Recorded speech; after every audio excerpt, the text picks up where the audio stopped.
This is Critical Nonsense, our high-lowbrow show about culture, science, and tech. This week, Joey asks Aaron and me about how we have conflict. Woo! Trying to find a song that isn't ridiculous, but Skinnamarink-dinky-dink was what popped into my head, and I'm not going to do it to anybody, but this is what a Joey sounds like. It's okay, because I got one for you. Joey and Jessica recording podcast now. This is what an Aaron sounds like via the Smurf theme song. That's where I was. And this is what an executive producer and gummy bear bouncing here and there and everywhere Jess Vander sounds like. Hi, this is Jess. Boinga, boinga, boinga, boinga. Yeah, thank you. Okay, it needed the sound effect. Gummy bears. Yes. There's no housekeeping. No, come on. Oh, wait, I've got something at the front door. Oh. Let me go get it.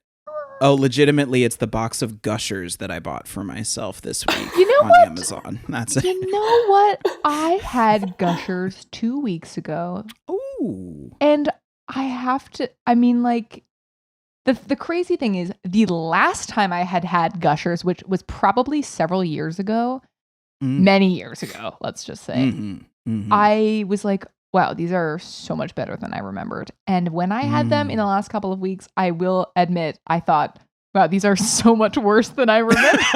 And I don't know which past me to trust anymore. What inspired you, Aaron? Well, it was my husband saying, I really want Gushers, and they don't have them at the grocery store. And so as we were in the aisle, after I got an entire box of Cap'n Crunch berries, because that is what I've had for breakfast all week this week. You are the most 90s kid of any 90s kid in existence. I don't know if it's true, but I'll keep trying. We'll see.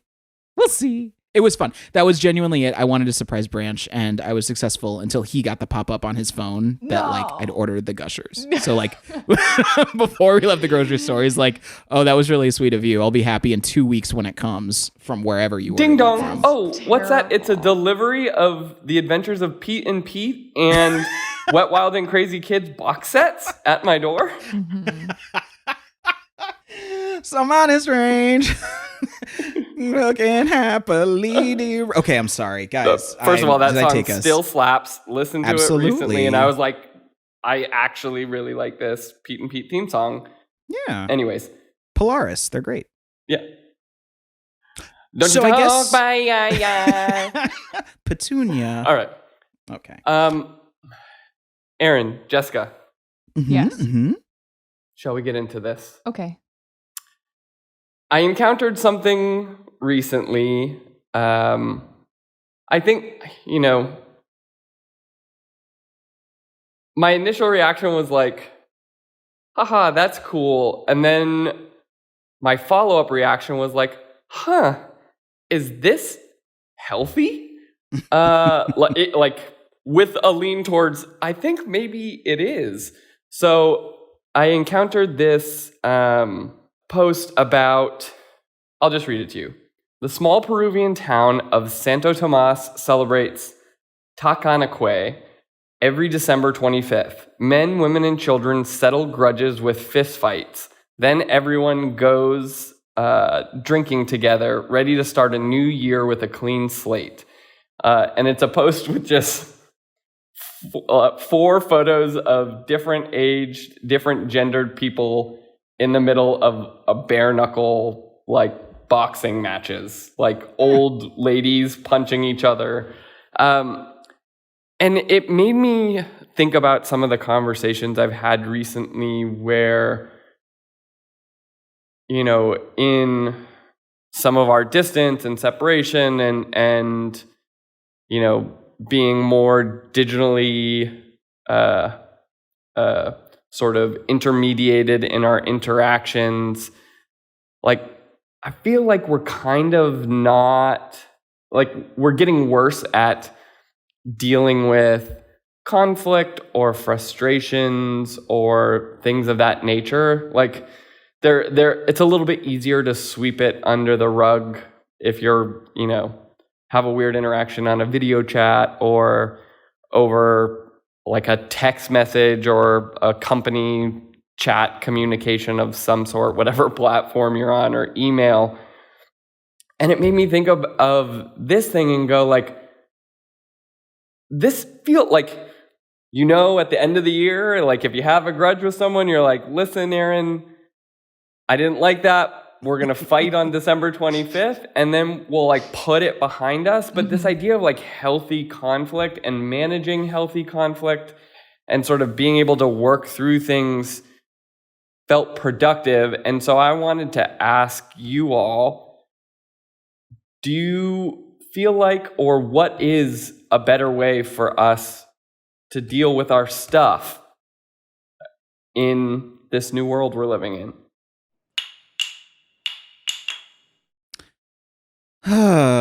We're all turkeys dealing with a lot of stuff. Hopefully that gets cut out. I really liked it.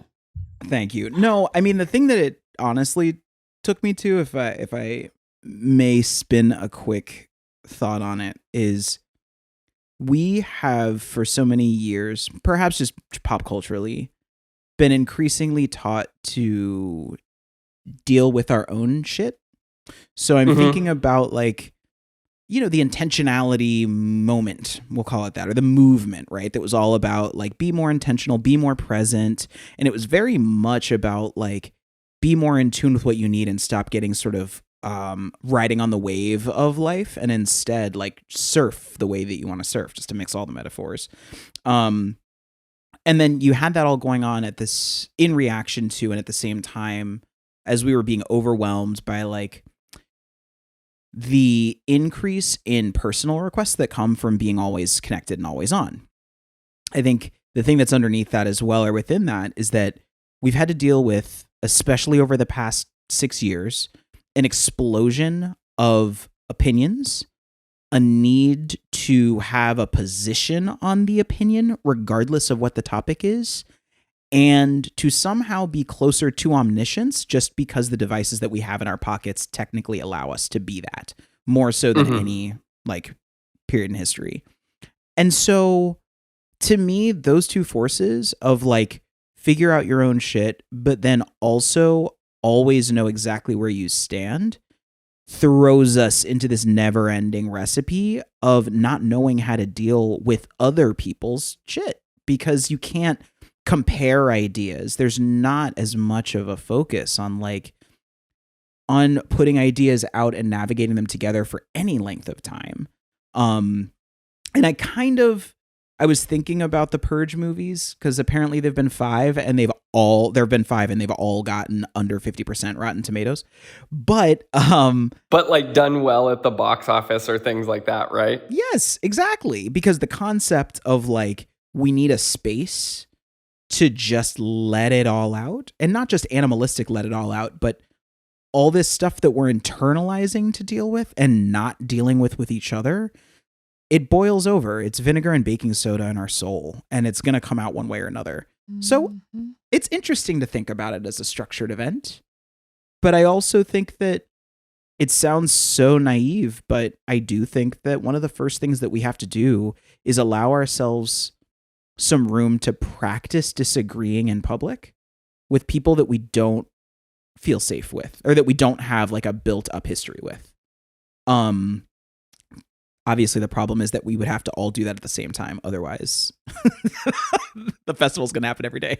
Well, this is where I think the operative word to me is the structure component, because physical or even emotional, I think creating that structure, and Joey is going to be like, of course you would say this, Jess, but creating that structure is itself a kind of safety and freedom, where it's like in this time box or in this moment, we can tell it like it is. We can, I don't know if I would promote violence, but like have some kind of way to let out what's really bothering us, but also in some kind of protected zone. And I feel like that whether or not you're even close to someone or you understand someone or not, the trouble with bottling up our feelings or not being able to express them properly comes most into play when you like cannot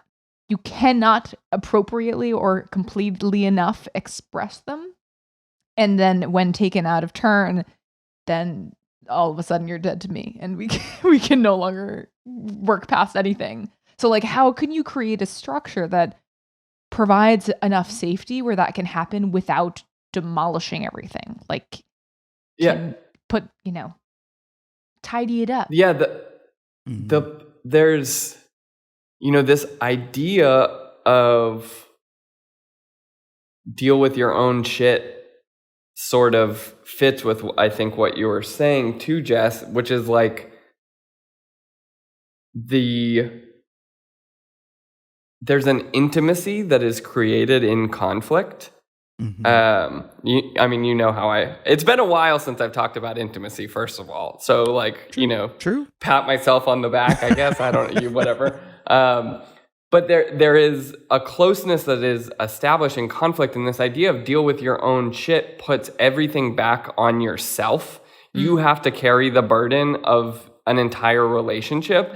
And I think the result of a lot of the conversations around deal with your own shit means either you deal with your shit and the expectation is the other person deals with theirs, or you just cut the relationship. Right. Mm-hmm. And so that like connection between two nodes in like a network diagram is entirely reliant on the individual as opposed to sort of collaboration within the relationship. And so there's no opportunity for ventilation of frustration or whatever. And when you have to deal with it yourself, it's like my options are, we can't get in a fight. So my options are, not even talking about fist fight, just talking about like disagreement, argument, some sort of eruption of frustration. Like if you get an eruption of frustration, you're potentially like dramatic, or I'm putting up scare quotes right now, but like there's a lot of language that will sort of surround that to kind of make it a negative thing to have an eruption of conflict. But I'm thinking about in my own life, even in like professional contexts where different things have gotten to the point of a fight and then like everything is better afterwards, This, you are going to be surprised by this connection, but this reminds me of our conversation last week about reality television. I will confess, I have been watching Love Island for the first time. Ooh. And Ryan and I had this whole conversation following this one scene from this latest season, and I won't spoil anything. No naming of individual characters. Well, theoretically you've watched it already, but whatever. Or you've definitely not watched it. But there are these two bros. No, lads who are. Oh yes, who it is a perfect way to describe their feud. It was truly an eruption of conflict. Like they just like came at each other, not fighting, but like with vitriol and like saying words that were like it was so aggressive. And I was like, wow, these guys are really feuding. This like, I don't understand. And then miraculously, the conversation ended with like, all right, I see where you're coming from, bro. Like that makes a lot of sense. And then they shook hands and then they hugged on it and then it was over. And I was like, what was that? Like how was that the way that this resolved? I like really did not see it ending this way. It looked like, because that's the thing is I think when you see that intensity and ferocity, I think in my mind, and I think the baseline expectation is it can only get worse from there, because you can't see what would possibly de-escalate the situation. But something about being completely honest and upfront and direct, I think, is what allowed this sort of lad conflict to actually find resolution to itself. Something that jumps out to me about that is that neither of them were hiding. So I've had this conversation about hiding a lot in the past couple of days, which is in the context, and what I mean by hiding is holding on to whatever your opinion or perspective or whatever it is, and not sharing it because you feel safer not sharing it. And you can hide. You can keep things really, really short, Kurt, and you will feel safer. And you nurture a sense of psychological safety. But the problem is that you are keeping that information from going anywhere else. You keep from connecting with somebody else. And in that eruption, neither of them were hiding. And I've heard people say before, there are a lot of different dialects for conflict, right? There's physical altercations, there's like deep crying conversations, there's intellectual removal in conversations, and then there's also just disconnection, just leaving altogether. But in all of those, it sort of facilitates or requires, I should say, you to not hide. A lot of people I hear who are averse to conflict are afraid of revealing something that they can't take back. That by putting something out there, like they recognize that like words mean things, and when certain truths come out, it changes your life, and you just may not be ready to navigate that change. Or like if part of the reason that you're feuding is because you realize you were wrong, and you like if you confront that, then that's terrifying. So if you just hold on to that, maybe it's safer. But the truth is, like, if you are able to confront everything that you are feeling and that truth head on, it is so much easier to then be like, okay, now that I have said my piece and told my truth, I can listen from the other perspective. And they're like, oh wow, well I can tell that you are being honest with me about everything. And I do, but one thing that I think is really important though is that honesty, I find it, I think it's important and cathartic. I think that relief on the other side is cathartic. Right. But the condition of that psychological safety and not being able to recognize the cost, like the indebtedness that you're creating by not creating the space for that conflict, is huge. Because ultimately you can't get to that catharsis. You're disallowing yourself from being free. You're withholding. And I think that the question, when I look at these lovely grannies just beating the shit out of each other, it's a very intense photo in this tweet. I just think about like it almost makes sense that it's a geographic town that is doing this, because they might have developed, by living together and close to each other, a common appreciation for what their dialect for conflict is anyway. And so adding the additional structure of like, it's going to be a day that we punch each other is pretty straightforward. But in so many other environments, we're forced unexpectedly to see all of our dialects run into each other in conflict of their own. And then it takes time and empathy and care to unlock that. I just had to get that out, because without that precursor, there's no way that an event like this, whether it's emotional conflict or physical conflict, can be productive, because no one's safe. I had an interaction recently, without giving any details of the interaction, where I think there's a lot of things that we have actually gotten better in sort of like a public zeitgeist therapized world type of way, right? Like using I language when communicating things, so as not to say those things that you can't take back, right? This makes me feel this way becomes like a useful tool in approaching conflict, because you can talk about something that is your interpretation, speak about a conflict from your side, right? And I had an interaction recently where I was sort of approaching it that way, not like I wasn't logically going through it, but in hindsight, I could look back and be like, okay, I was approaching it this way. But the other person, I think, has like a much different relationship with conflict. And so even just the sort of confrontation with that thing immediately changed the way that they were, just by having a confrontation, it completely changed their relationship to the interaction, because either, maybe they're not as versed in conflict or whatever. I mean, even Aaron, you and I, or Jess, you and I have like, at different points in our relationships had conflict, but I think took time for us to get to those points. And by the time we had those confrontations, like our relationships are stronger on the back end of those things. But like, there's something that you were bringing up, Aaron, of like, there's almost like you have to establish a level of intimacy to be able to have a healthy conflict, where if you don't know someone, if you're interacting with like a new coworker or a new stranger or even like a new intimate relationship, like having a conflict outside of a bar at, late at night. Yeah. Which I think is especially because it requires someone to make the first move. Like someone has to initiate and stick their neck out first to create that first draw of intimacy, or sort of that then, snowball.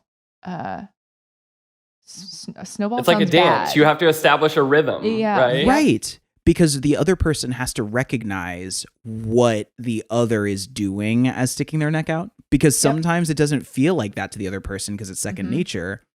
And they don't read that same signal. And it's like, oh, right, I need to do my version of that now. Yep. And then the dance can actually happen.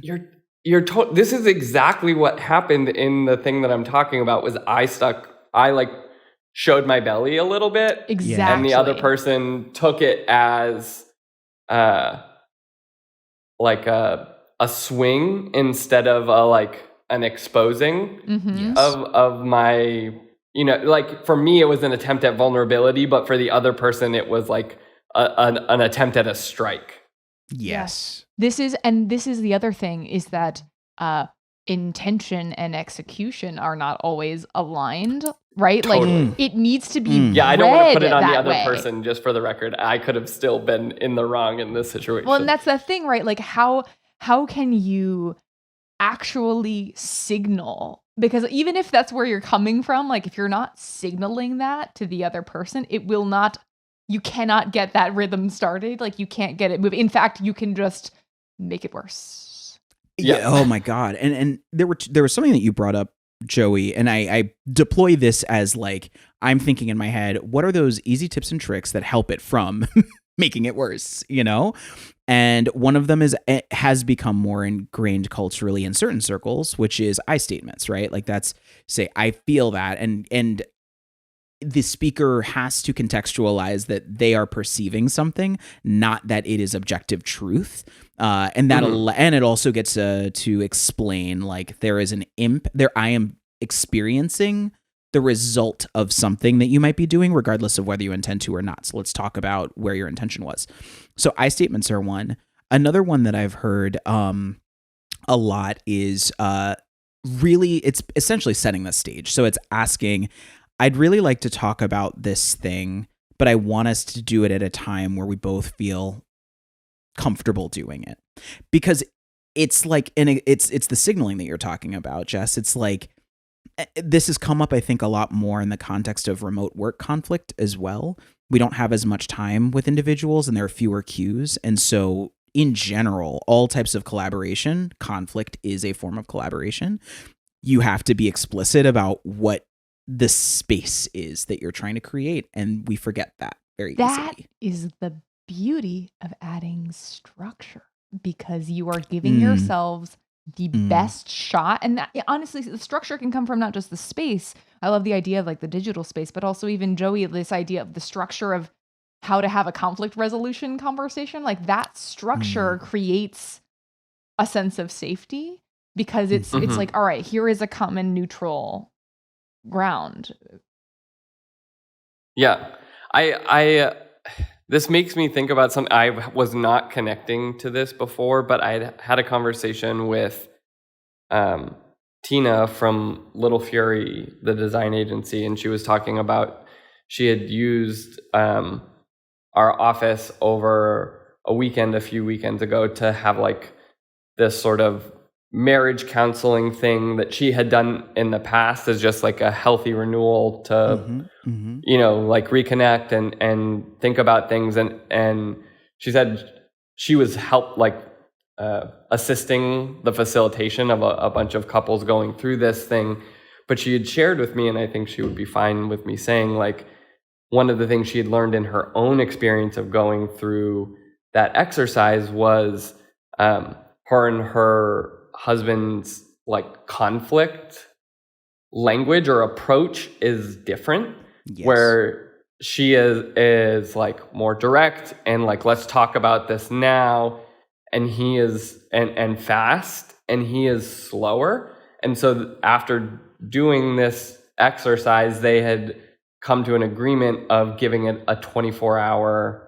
Mm-hmm. Like if she comes in one of these moments of like, I want to talk about this thing, like he can be like, okay, like let's talk about it. But they've agreed like within 24 hours it can come back up, but he can go away and think about it. And it's interesting, like to your point, Jess, of giving it structure, like that is an aspect of like having a conflict language, like or a healthy conflict language, right? Like what is your approach? Do you want to sit down and hash it out? Do you like need a pause? Do you want to like, should we write things down ahead of time? Like, should we sit behind a curtain so you don't have to like look at the other person's face so you can like express without that added like volume? It's like the movies got it right when they're like, meet here at dawn by the bleachers or whatever. It's like neutral ground, some kind of neutral ground that like allows us to set the stage for this. It's amazing. And you have time to prepare and to decide how you want to show up. Like, it is remarkable to me. I love all these examples that have come up, by the way. Some of these are, of course, I'm immediately thinking about how do we apply these digitally and what do we do with them more regularly. But you're right that in and of itself is a conflict language. And I think we need, I'm sure it exists, conflict languages as opposed to love languages. Mm-hmm. But the other thing that all of this requires, and I think we would all as a society benefit from, is just more time reflecting. Because if you ask somebody, what's your conflict language? Like, the average person has to go through, you got to do some excavation. You got to go down into the depths to figure out where you're going to get there. And not only is it scary doing that, but it's also not productive. You know, like one thing that a lot of therapists will make you sign before you start working with them is a note that like the things that come up in therapy might hurt. Like you might go through extended periods of pain because you are dredging things up that you just didn't realize were there. And you have to commit to that before you're going to have a successful relationship with your therapist. I don't know why the first thing I thought it was like, it's like the roller coaster waiver of like, you could get injured. Like if you put your limbs out of the car, like I can't promise you're not going to get hurt by this process.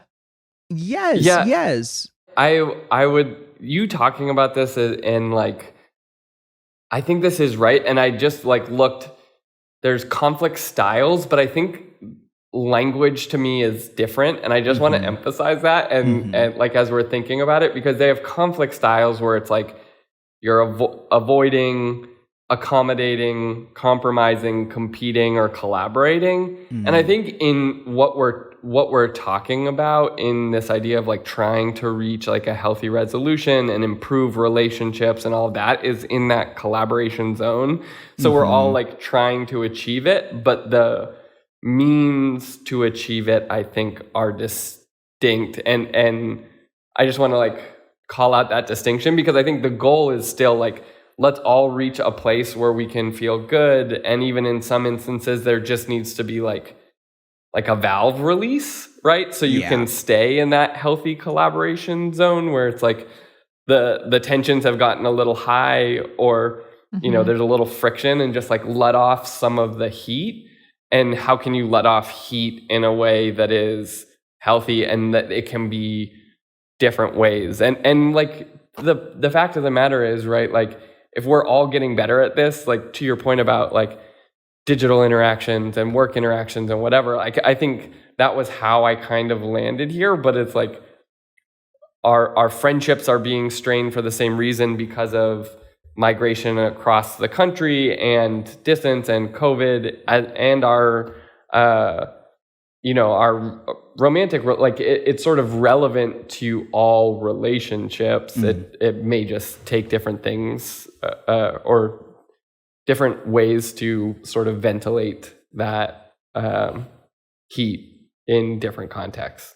But I'm like, I came into this being like, should we just like punch each other in the face, or like, and now I'm like, I don't know. I feel energized by it a little bit, which brings us to Jess's face punching corner, Buck Pfeifen Gazith corner. There it is. There it is.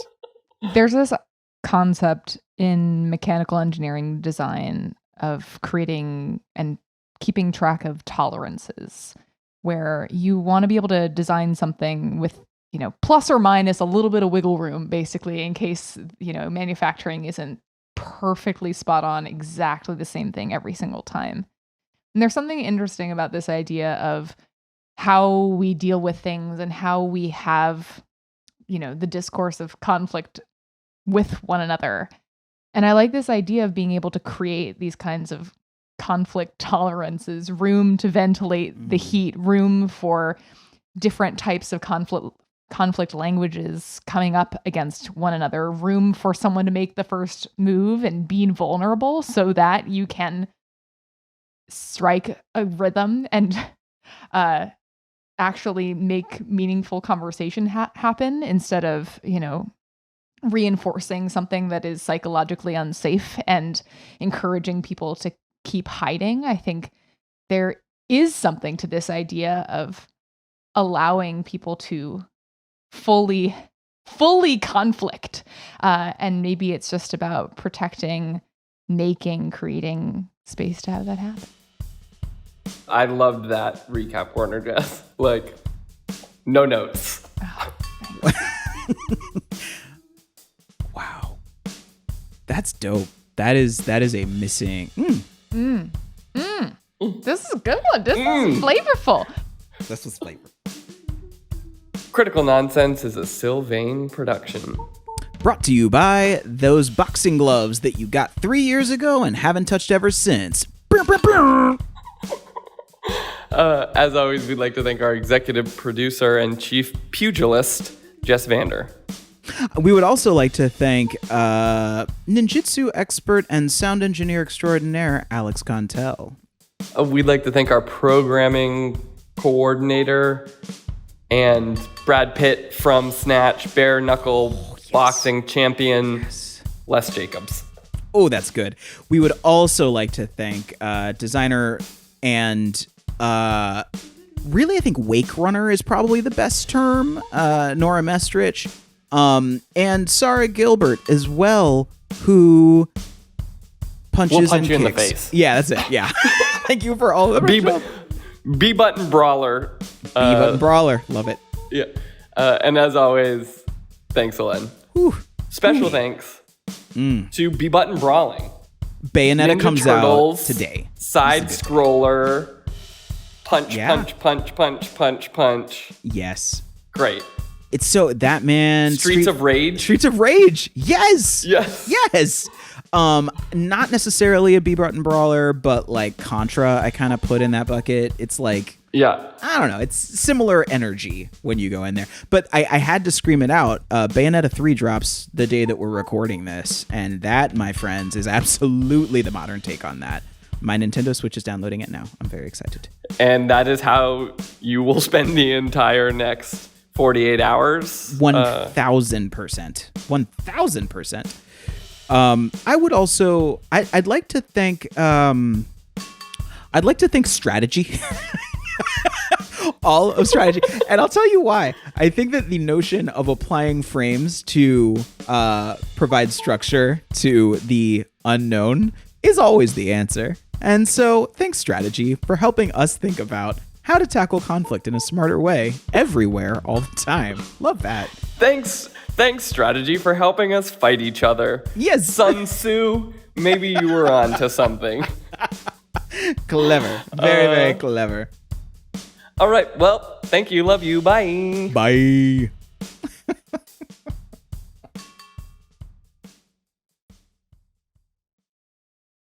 He's like, like, it's funny, right? We're laughing. We love each other.